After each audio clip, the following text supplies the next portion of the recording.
Good evening, everybody. Welcome to Finding Your Path, our exploration of Mesilas Yesharim of Yesharim Netzato. Perek Tes, we want to dedicate our shir tonight to all of those who are still held captive by the merciless enemies of the Jewish people. Hashem should return them safely to us very speedily. We want to also dedicate this to all of the families who are so nervous and so anxious about the fate of their loved ones, and those who've lost people and have had their lives completely torn up by these events. We should never let our thoughts of them wander, and we should be noisa oil by them. And in some way, I hope this year will be a power, koyach, of spiritual reinforcement to them and to all Klal Israel, especially now as we a couple of days before Rosh Hashanah, the great day, Yom Adin. And the army, the current situation seems that there will be some kind of incursion, some kind of war, ground troops going into Lebanon.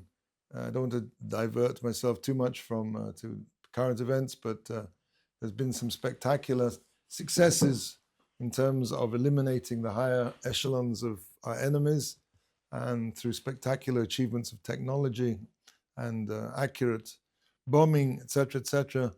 And it looks now that the army may well go in. And I think one of the dangers of the situation we're in is to the Jewish people, we have to be careful of it. This is to go back to the position of v'kochi v'otzem yodi, to feel that it's us that are doing it, the mighty Israeli army, the mighty Israeli Air Force. There's only one mighty in the world, and that's HaKadosh Baruch Hu. If we're successful, it's because he gives us that's like success. And there's always a danger in a situation, and of course it's psychologically expected after the terrible experiences that we've been through over the last year, and all the losses and all the fear and instability. So it's obviously, how do you say, understandable that people will feel with these successes against our enemies a sense of, we're getting back at them. But it's Hashem getting back at them. Everything that happens is from Hashem, and we should increase our praises and our thanks to Hashem for the miracles that are happening. That all these rockets they fired at us, Iran, none of them killed anybody, that our enemies daily plot. And let's not think they're stupid. Let's not think that they don't have their own tricks up their hands. But of course, HaKadosh Baruch Hu, Matzileni miyodam, cold over there, in every generation, it's only Hashem. Okay, I think I've gone on probably more than I should about this, but I think it's important to remember these lessons, and we want to dedicate our shir to the speedy success, the vanquishing of all our enemies, but most of all for the coming of Mashiach Tzidkeinu b'mheira v'yomeinu. They are now learning Perek Tes, the 9th chapter of Mesilas Yesharim. Be'yom hafsida hazrizos, v'harhoka mehem. So an examination of those things that takes a person away from zrizos. Zrizos is alacrity. Zrizos is the doing of the Ratzon Hashem, the Avodas Hashem, serving Hashem, be it davening or be it mitzvahs, with alacrity and with enthusiasm, in order to commence and in order to complete.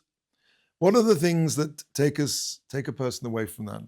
Hinei mafside hazrizos, heim magdile ha'atzala. What takes a person away from this alacrity is the growing, is the, I think I would almost say magdile means like the nurturing of things that of atzala. Atzla, laziness, inactivity, the desire for repose, for hagadol bikulam, and the greatest thing that leads to a person's laziness is bekoshes hamanucha hagufanis, the seeking, does this sound familiar, of physical comfort. We live in an era where physical comfort is a given.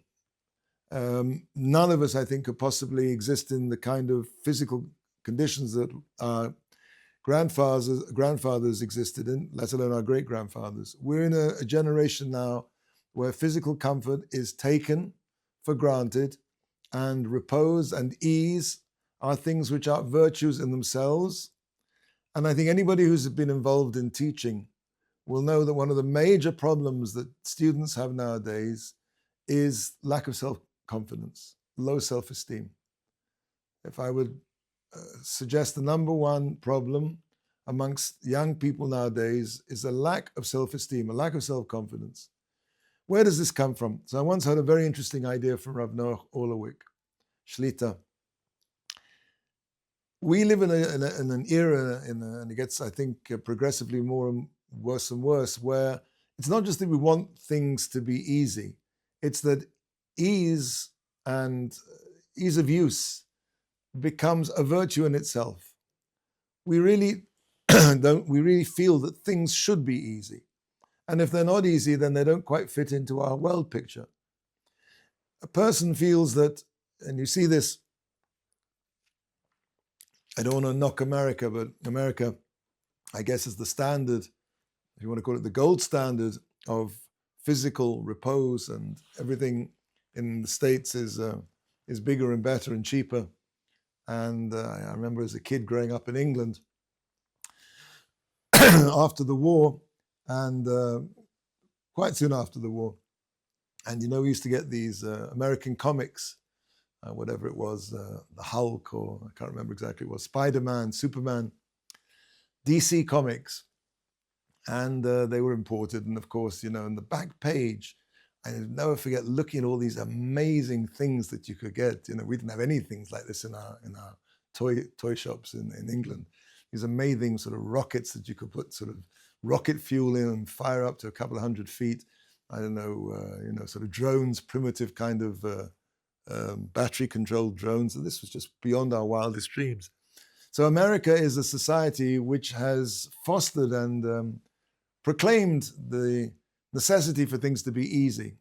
I think that's why there are things like drive-in movies. There's drive-in movies. I think in Reno there's probably drive-in marriage, and better still drive-in divorce after the drive-in marriage. That's probably the first thing you'll want. Everything has to be easy. I don't want to get out of my car. Drive-in banking, drive-in food, drive-in. What does all this mean? It means that life should be easy. Now, when you teach somebody that life should be easy, and if it's not easy, then there's a problem, you're doing something very destructive to that person. Let's say, let's give an example. Mount Whitney. Mount Whitney is the highest mountain in the continental US. I don't know how high it is, but let's make, for the sake of argument, was my chavrusa used to say, for the sake of agreement, let's say it would take you 3 days to get to the top of Mount Whitney with a very backbreaking, punishing climb up to the top there. Now, you could probably get to the top of Mount Whitney by a helicopter in something like 20 minutes. I have two guys, one who's slogged his way all the way up to the top of Mount Whitney, and the other guy who just arrived in a helicopter. Now, who do you think feels better about getting there? Clearly the one who's put all that effort in. The thing that builds a person's self-confidence is taking on challenges and succeeding. When a person takes on something which is difficult for him and he succeeds at it, his feeling is, wow, I can do that. I'm able. I have the ability. And therefore he's prepared and he wants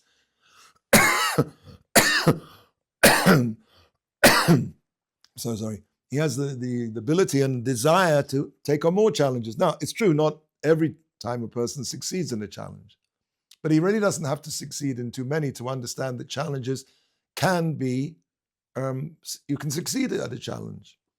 And if the challenge that he takes on the next time, maybe he doesn't succeed in, so maybe he succeeded to a certain extent, which is also character building. And even if he didn't succeed at all, but at least he knows that there is already, because he's done it, some challenge, however small it may seem on other people's eyes, but I did that. I succeeded. This is the thing that builds a person's self-confidence. This is the thing, one of the things that builds a person's sense of his ability to be able to be a useful, be a human being that's capable and productive and has a reason to be in this world. And if you take that away, and as I say, I think there's a good argument to say that America is a society dedicated to the ideas that things in their essence should be easy. This, I think, has caused a lot of problems in terms of children's self-confidence. Clinical depression now in America is running somewhere around 8% of school children. And, by clinical depression, I'm not talking about having a bad hair day. I'm talking about people who are on medication. And one of the things that is, as he says, not only deprives a person from his self-confidence and his self-worth, is the desire for repose and the understanding that life should be easy, what this also will also take away from him is the ability to serve Hashem properly. It'll take away from him the enthusiasm to want to get up and daven, to do a mitzvah for which there will be no immediate reward that he'll see. It'll be a challenge that he won't want to take on, because his whole life is based on the fact is he has a bakasha of menucha hagufanis, a desire for physical repose.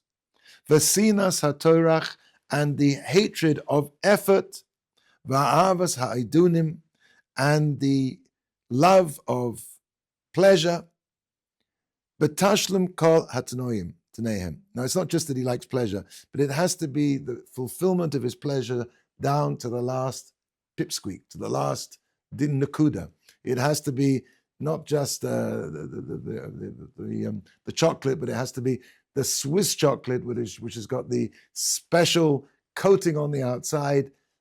A person who gets involved in this seeking after taiva of this pleasure will find that it's not just pleasure. The pleasure has to be, in order to be pleasurable, has to be satisfied down to the nth degree. Ki hinei adam kazeh vadai shetichpad alav ha'avoda lifnei boiro koved gadol. Somebody like this is going to find it extremely difficult to serve Hashem. Ki mi sheyirtza le'achol achilosa b'chol hayoshuv v'hamanucha. Somebody who wants to eat all his meals with maximum repose. Belishons shenosa beli toired, and to sleep without any kind of bother or interruption. V'yamoyin laleches imlo li'itoi, and to only go around at a leisurely pace. He doesn't want to rush anywhere. And all of these kinds of desires to make everything easy, he's going to find it very difficult to get up early to go and daven. No, he doesn't have to get up and daven nates, but he does have to get up before Zman Tefillah, before Zman Kriyashma. So that's a restriction on his Tanug Yeshena, his Tanug, his desire, his pleasure for sleeping. Or for another example, he's going to find it very there. He's going to find it very difficult to cut his meal short because the sky is darkening and he knows that he has to run out. He might have to get up in the middle of his delicious steak and go and find a minyan, oy vavoy. Somebody whose priorities are the ultimate, total fulfillment of all his taivas will find service of Hashem. He'll find it very difficult to be a Zoris. He won't be able to do that. So one of the major things that takes away from his reasons is the desire for everything to be easy, comfortable, and pleasurable. Or he'll find it very difficult, let's say, to the Var Mitzvah, im lo yeh ha'eis boru, or if it's not nice weather, he won't want to go out and be menachem ovel, let's say, if it's raining. Or he won't go and want to say, look, I'll stay home and daven at home because, it's a bit snowy outside. So kol shegein l'maher la'atzma l'dvar mitzvah. All the more so, he won't want to go and rush to a mitzvah if it's a bit difficult. Oh, l'talmud Torah, or I'll learn at home tonight because it's a bit rainy out there. Umi shemar gil atzmo l'menuchos ha'ela. Somebody who habituates himself. Now again, it's not saying that a person don't get this wrong. It doesn't mean the person should be mushug or run around all day long like a frightened hare. I'm saying that a person has to understand that he has to minimize, he has to take from this world what he needs. This is a principle we've spoken about before. Everybody needs sleep, everybody needs to eat, everybody needs a certain degree of exercise and rest and recreation. But the danger of all these, well, the danger of certainly rest and recreation and sleep and food and all the physical parts is that they very quickly start to dominate a person unless he can keep them in his place. So here we're talking about somebody who's been margil himself. He's habituated himself to physical pleasures. And it's not very, as I'm adding here, it's not that difficult because the whole nature of physical pleasure is that it's very addictive. And a person has to watch it very carefully and keep it in its corner. So a person like this, who is, I would say, he doesn't say the word, but I might add it, addicted to physical pleasure. He's habituated to it. He does use the word margil. So it's not quite as bad as addiction, but it's habituation. Eineno adam ba'atzmo. This is a person who doesn't rule over himself. He has really no control over himself in this regard. Lasos chefech zeh keshiyotze. When a person gets himself into the habituation of physical pleasure, he loses the ability to say no. I have to go and daven now. I have to go and do this mitzvah now. Ki kava nesa ritzona b'masa hergel hanesa tevasheni, because he's already trapped. He's already his desire, his will, is already trapped and imprisoned in this habituation, which has now become second nature to him. However, so a person, of course, how does he stop him getting into this? So the first thing a person has to do, as we said before, and this goes right back to the beginning, to examine what is the true good in the world, what is the true bad in the world, to run 1,000,000 miles from those things which are bad, which take him away from Hashem, or even those things that they might take him away from Hashem. And one of the things that a person has to do if he wants to save himself from this habituation to physical pleasure, is to understand intellectually, that Lola Menucha hu b'olam hazeh.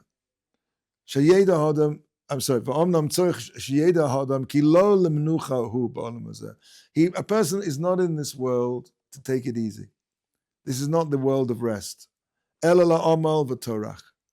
A person has to understand that the default position in this world is hard work and bother and putting yourself out, stepping, as they like to say nowadays, outside your comfort zone. That's what this world is for. That's what this world is for. And when a person realizes that and he understands that, and of course that's what this book is about, is to align one's thoughts and aspirations and ideas with what Hashem wants from me. So when a person understands, as Chazal say, and I think he brings, going to bring some Chazalim in a second now, when a person understands that that's what this world's all about, that's what this world is a place of hard work and putting yourself out, going outside your comfort zone. So intellectually, once he can appreciate that, that really is the foundation that he can then start to work on his behavior. Now, of course, we've spoken in previous times how behavior also leads to thought and to feeling. But it's not just it's a two-way street. A person has to use his intellect to understand what is the true good, and to intellectually put himself in the place where he's following that. And of course, the converse is also true. The more he habituates himself to do the right things, the more intellectually he will be informed as to what he's doing is the right thing. It's really a circle. So it can be a vicious circle, or it can be an upward spiral. But the way that he's saying here that a person first we have to understand, you're in this world. What is this world about? This is not about a world of pleasure. It's not what it says on the ads. It really isn't. This world, the Torah teaches us, Hashem has told us, is a place, is an antechamber, a place of work. As we said right back, I think at the beginning, is a factory. Factories sometimes can be very noisy. Factories sometimes can be very greasy and oily. Factories can be dangerous. But it's a factory which produces something called Olam Haba, the world to come, which is the Olam HaManucha. That's the place of rest. And this is something a person has to remind himself every day. I'm here to work. I'm here to work for Hashem. This is a place of Amal V'Torach. And Therefore, he should conduct himself.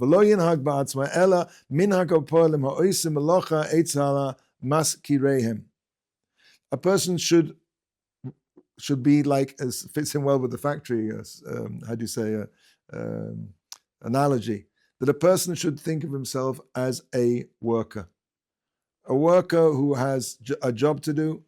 He has an employer, he has a boss. As it says, Agire the Yoma Anon. We are day workers.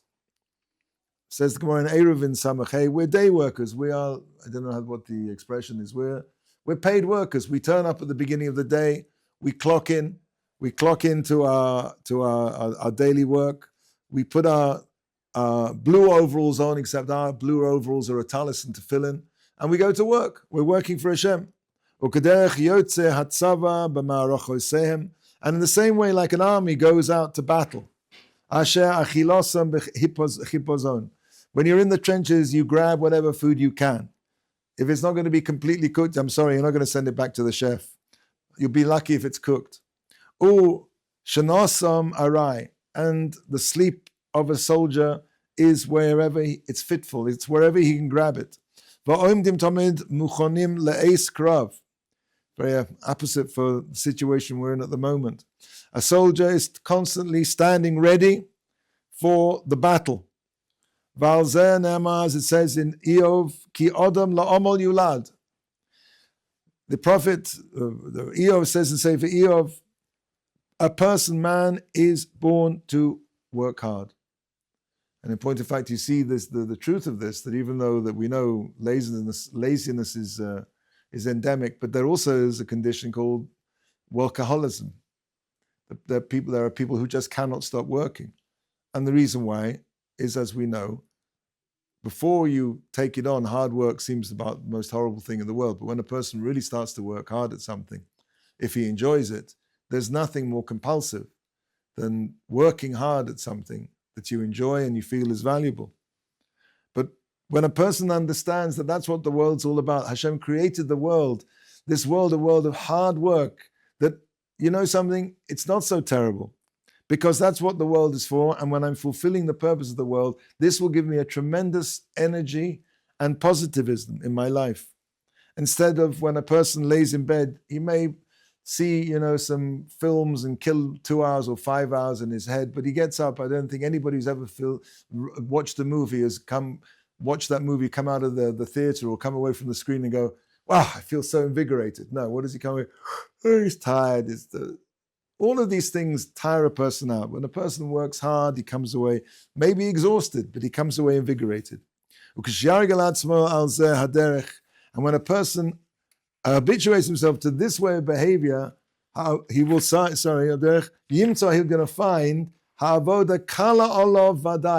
fascinating idea. He's going to find here, he's going to find that the work is not just not so difficult, it's light. Habits are wonderful things, but habits can also be terrible. A habit is a great thing. Why is it can be great? Because a habit takes away from you the necessity to think, and you can use your mind for more important things. Nobody thinks about brushing their teeth in the morning. Why? Because from the age of dot, your mother, your father taught you brush your teeth in the morning. That's a herigel, that's a habit which is extremely positive, because if you don't brush your teeth, they'll fall out. So we're surrounded. So what happens is when a person habituates himself to get up and daven, to learn, to put this effort into it, he finds that it's not just tolerable, but it's light. Kal, he says, it's not something that is just bearable anymore. Once a person uses his inbuilt character trait, and we all have this, of habituation, to create habits. A person can create good habits and bad habits, but the thing about a habit is, once you have that habit, you don't even think about it, or you think about it very little. It's not something that requires a lot of effort, a lot of decision process, a lot of toing and froing, humming and hawing. You do it. And that's a tremendous benefit that Hashem has given us the ability, this midah called hergel, habituation, that we can use that in the correct way to apply that to avodas Hashem, and you'll see that when you start to do it with enthusiasm, that in the end, you're just doing it. You don't think about it. I mean, of course, you have to think about when you're doing it, but you don't think about, am I going to do this, yes or no? You do it. Because at this point, a person does not now have either the mental, that's the hazmana, or the hachana, or the physical. He doesn't lack the mental or physical preparation to do what he has to do. It's all built in. It's all programmed. He just has to push the button. That's what Chazal teaches in Avos Perek Daled. I think it's Perek Daled. 6:4. Perek. So 6:4. Okay. So 4 is the chapter and 6 is the verse. I just have pay Daled here. I can't. It's not Avos. It's not. Okay. Again. 6 is the chapter and 4 is the verse. Chapter 6, verse 4. Okay, very good. So, as it says in Avos, Kachi darka shel Torah. This is the way of Torah. Pas b'melech tochal. Eat your bread with salt. Umayim b'meshura tishteh, and drink your water in measure. V'ala oretz tishon, and on the ground you should sleep. Shehu klal ha'choka b'tachlis min ha'menuchos ha'edunim. So a person, it says that's the complete opposite, the furthest way distant you can get away from luxuries and the desire for fulfilling every single desire physically that you have in your life. And that's what makes a person happy. That is what, when a person does that, he will find himself extremely happy. Okay. So that's we're talking about the desire for physical repose and pampering oneself. Od Mavsidi has rizos hu rov hapachad v'godel hamoira min hazman v'altodosov. This is something that a person will let him say it out. Another thing that takes away from alacrity is great fear and trepidation, apprehension of what might happen. Ki pam yira me hakor ume achoim. Sometimes a person's scared it's going to be too cold, it's going to be too hot. Upam mina begoyim, upam mina choloim, upam mina ruach. All kinds of things that it's going to be too windy, I can't do it. It could snow, it could rain, it could be dangerous. And all these kinds of fears. That's what Shlomo Melech says in Mishlei. Oma Otzel, the lazy one says, Shachal b'derech, there's a lion in the road. Ari bein arachavois, there's a lion in the alleyways. Ukava ginuch ven zichron levracha. Mida hazois, and Chazal have already criticized this mida. This is the mida of, we're going to say, of misplaced fear. Misplaced fear. Ukava gina chamna zivrach levracha v'amida zos v'yachsuha el hachatoim, and they related it to people who are sinners. U mikra masaimam, and they brought a posik to support this. Tichsiv, it says in Yeshaya, Pachadu b'tzion chatoim. The evil ones in Tzion are the ones that fear. Achazar adam chanefim, and the ones who are scared, they are chanefim, which basically means evil ones. The ones who are gripped with trembling. Until one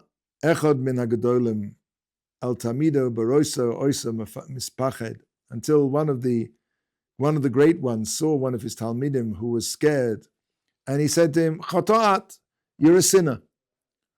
Ela alzeh ne'ama, as it says in Tehillim, Betach ba'Hashem, trust in Hashem, v'aseh tov, and do good, shekon eretz ure'ei emuna. and shochan eretz, dwell in the land, and re'eh is like shepherd, nurture your emunah, your trust in Hashem. What he's saying here is basically that a person who is betach in Hashem, he has no reason to fear. And a person who doesn't trust in Hashem, so Mimela, he's scared of everything. I mean, anything can happen. The fact of the matter is that, no, nothing can happen. Nothing can happen unless Hashem wants it to happen. A person who thinks that anything can happen has no trust in Hashem. Only one thing can happen, and that's the Ratzon Hashem. So when a person trusts that if he is doing what he should be doing, and therefore Hashem will look after him, Hashem, he has to be potach in Hashem. And whatever the Ratzon Hashem is, that is the right thing to happen. And he will trust in that, and he doesn't have to be scared about every remote possibility. Such a person, as we've seen here, is considered a choter. He's a choter because he has no emunah. We're going to come. He's going to ask a kasha on this. Hopefully, we'll get to it. So now, the general principle is a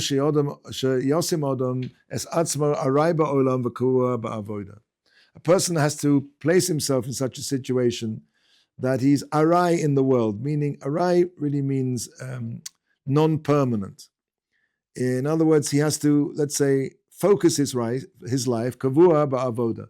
What is the thing in my life which is the pinnacle, the pivot of my life is avodas Hashem, is Torah. That is the thing that doesn't move. What moves? My timetable, my eating habits, my sleeping habits, those are all programmed to fit in, which is what is kavua in my life, which is avodas Hashem.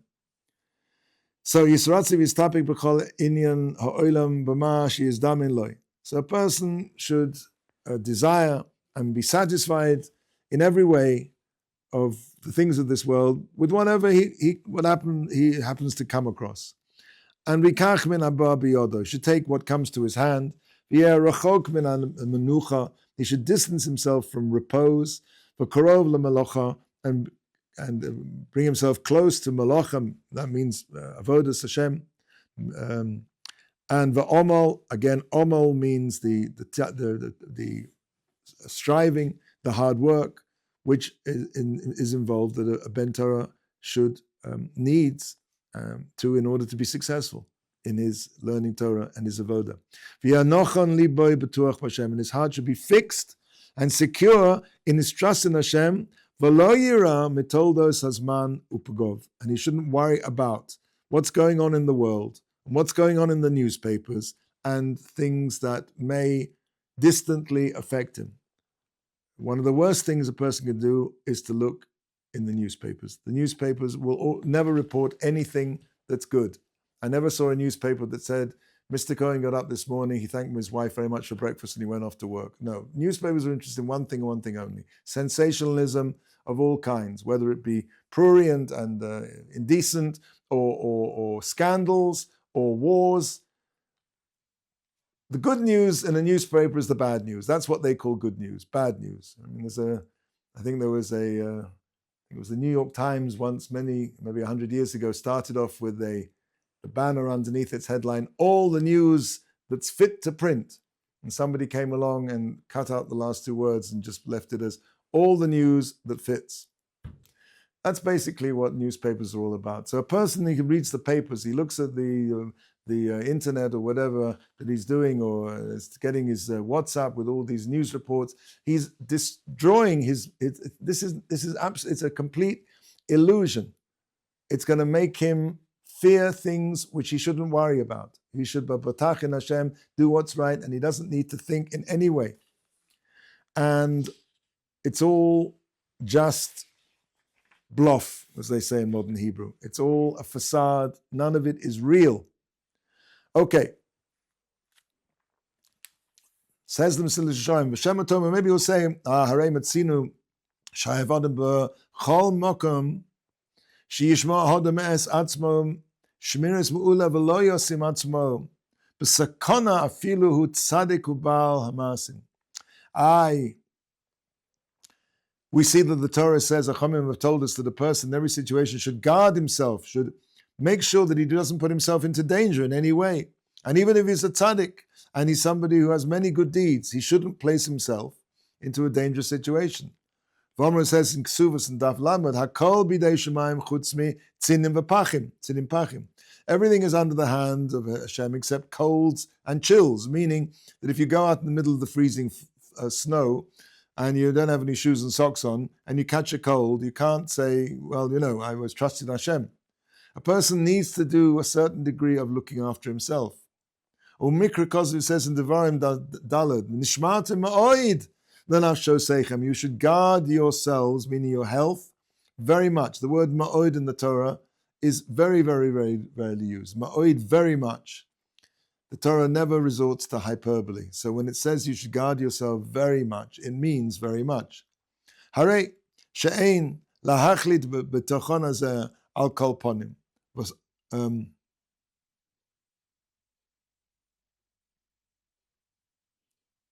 He shouldn't rely on this security. Al kol ponim v'hosa marmu, and it says, how does he translate? Haresha ein lahachlit b'biton hazeh al kol ponim. Hence it is clear that one may not unconditionally invoke this trust in Hashem. I got it. Sorry, thank you. So hare behold, she'ein lahachlit habitochen. You can't sort of decide, well, I'll trust in Hashem, I'll call upon him in any situation. Because it says over there, mitzvah. Even if a person is going to do a mitzvah, which of course doing a mitzvah has a shmirah, will guard you.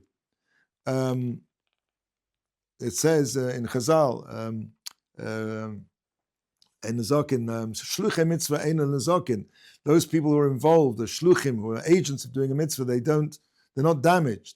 Da ki yesh yira v'yesh yira. But that's only in a place where, I think he's going to say this, where danger is not commonplace. For example, it may be a mitzvah to go and do tashlich at an open water, but to walk down through Silwan in the middle of the Intifada, or nowadays to do it is probably a reckless thing to do unless you have a police or an army escort. So we can't say, well, I'm going to do a mitzvah, so therefore it's only shluchei mitzvah in lezokin where hezeka eina shchicha, where damage, where danger is not prevalent. But in such a situation, you cannot rely even on a mitzvah, because yesh. Sorry, I lost it. I'll call upon him. Because I feel a devar mitzvah, you can't rely on that. So no. Ki yesh yira v'yesh yira. Okay. So he's posed the contradiction here. We just said that a person who fears unnecessarily is a chota, he's lacking in faith. And now we're saying the Torah itself says that a person should be extremely careful and not rely, even if it's a tzaddik and he's Baal Maisim, and even if he's on the way to do a mitzvah, you can't rely on that. So the answer is to settle this contradiction. Yesh yira ruya v'yesh yira shota. There is an appropriate fear and there is a foolish fear. Yesh b'dochem yesh cholelus. There is a confidence and a security which is reckless. Ki hinei ha'adam baruch hu osa es ha'adam bal seichel nochon usfar nochona le'sheyinag atzmo al derech tov v'yeshomer min ha'devarim ha'mazikim asher nivru la'anish es ha'reshoim. Because HaKadosh Baruch Hu has created. Why did Hashem give you a brain? He gave you a brain, but clearly because He doesn't want you to just wander off into something which is a minefield of some kind. You've got eyes to read that it says danger.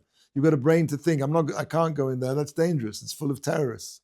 So why did Hashem create a person to be a Baal Seichel, to be intelligent, and to have correct svara, nechona, appropriate understanding, in order that he should conduct himself in the proper way and guard himself from things which might damage him? And why are those things in the world that might damage him? It's interesting he throws this in here. Because those things are created to punish Rishoim. So they're there for a reason, but you have to protect yourself from them. hachama. Uvayafkid atzmo. L'sakonos hine ein ze bitachon ela holelus. So somebody who wants to conduct himself who doesn't want to conduct himself with wisdom and supervise himself, guard himself, and keep himself away from dangers, this is a person, this is not called trust, this is called recklessness. This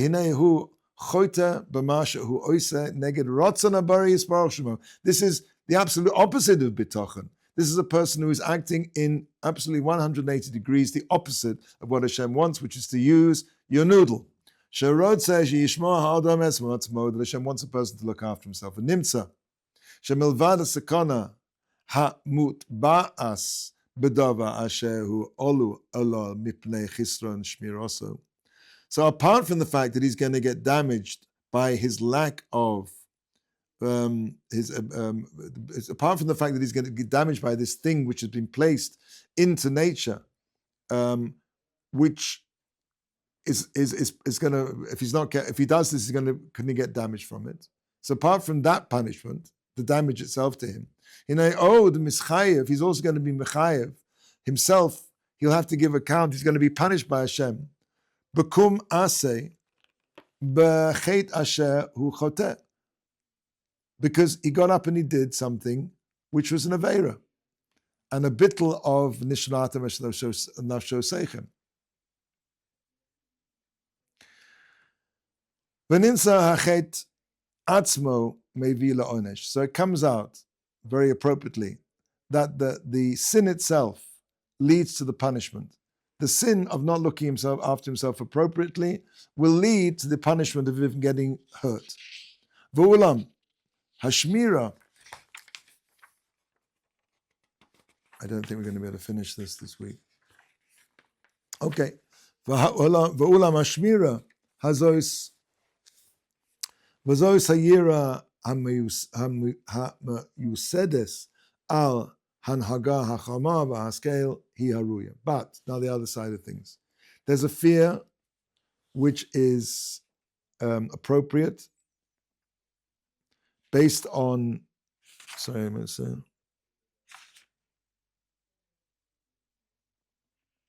Right, so that's the kind of fear that a person should be fearful of, and if he's not, then he's stupid. Sha'olav nema orum ra ra v'nista v'soyim ovru v'nanshu. That's what we're talking about here. Orum literally means naked, but here it means his eyes are uncovered. In other words, a person of piker, somebody who's sensible, he sees ra, he sees the evil, v'nisto, and he hides from it, he avoids it, he takes precautions against it. Uv'soyim, and the foolish ones, ovru, they go gaily ahead, and they get punished for it. In other words, they sail along, blithely sailing into danger, and they get damaged, and that's their punishment for failing to heed the logic of their brains. Achayira hashotehi. But the fear of a fool is that a person rotzela hoisiv shmiras al ashmiras. He wants to guard on guardings. He wants to not only just be careful, but he wants to be super careful. And on that, he wants to be even more super careful. This is foolishness. More and more layers of guarding. Now, when a person spends so much time worrying and protecting himself against what might possibly happen, this will lead him to neglect his avoda and for sure to bittul Torah.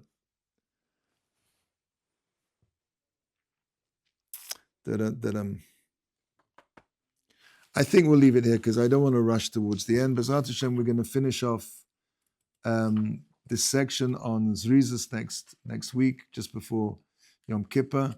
So I wish everybody a ksiv v'chsima tova, a good gebench dior, and B'ezrat Hashem, in the first meeting of the new year, we'll finish off chapter 9, Perek Tes, and everybody should have a ksiv v'chsima tova, a good year.